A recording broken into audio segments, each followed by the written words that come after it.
रावण, लंका का महाबली राजा और भगवान शिव का परम भक्त, अपनी असाधारण शक्ति और भक्ति के लिए प्रसिद्ध था। शिव तांडव और रावण की भक्ति की यह कथा शिव के प्रति रावण की अद्वितीय श्रद्धा और भगवान शिव के तांडव नृत्य का वर्णन करती है। रावण का घमंड उसकी शक्ति के कारण बढ़ता जा रहा था। उसने देवताओं, ऋषियों और यहां तक कि यमराज को भी पराजित कर दिया था। वह स्वयं को अजेय मानने लगा। एक दिन रावण ने सोचा कि वह कैलाश पर्वत पर भगवान शिव के दर्शन करेगा और अपनी ताकत का प्रदर्शन करेगा। रावण कैलाश पर्वत पहुंचा और उसने देखा कि यह पर्वत शिव और पार्वती का निवास स्थान है। उसने अपनी शक्ति दिखाने के लिए कैलाश पर्वत को अपने हाथों से उठाने का प्रयास किया। रावण ने अपने बल से पर्वत को हिलाना शुरू कर दिया। जैसे ही रावण ने पर्वत को उठाने की कोशिश की, भगवान शिव को यह महसूस हुआ। शिव को रावण के घमंड और उद्दंडता पर क्रोध आया। उन्होंने अपनी एक अंगुली से पर्वत को नीचे दबा दिया। पर्वत के दबने से रावण का शरीर पहाड़ के नीचे फंस गया। वह दर्द से कराहने लगा। लेकिन उसका घमंड अभी भी टूटा नहीं था। पर्वत के नीचे फंसे हुए रावण ने महसूस किया कि वह भगवान शिव के खिलाफ कुछ भी नहीं कर सकता।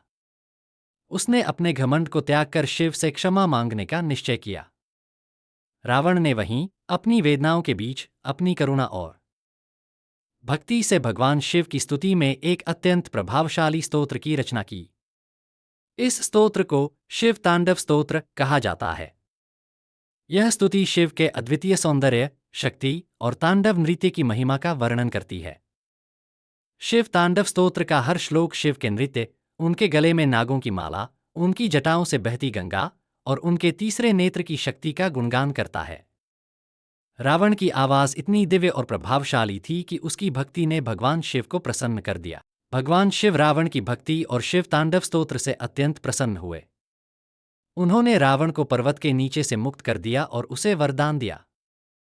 शिव ने कहा, हे रावण, तुम मेरे परम भक्त हो। तुम्हारी यह भक्ति सदा अमर रहेगी। तुम्हारी रचना शिव तांडव स्तोत्र मेरे सभी भक्तों के लिए प्रेरणा का स्रोत बनेगी। इस घटना के बाद रावण का घमंड कुछ हद तक कम हो गया और वह शिव के प्रति और भी समर्पित हो गया। उसने अपने जीवन में शिव की भक्ति को सर्वोच्च स्थान दिया। शिव तांडव स्तोत्र आज भी भगवान शिव के भक्तों द्वारा अत्यंत श्रद्धा के साथ गाया जाता है। यह स्तोत्र शिव की महिमा, उनके तांडव नृत्य और उनके अनंत शक्ति को दर्शाता है। यह हमें सिखाता है कि भगवान शिव के प्रति सच्ची भक्ति और समर्पण से कोई भी व्यक्ति उनकी कृपा प्राप्त कर सकता है।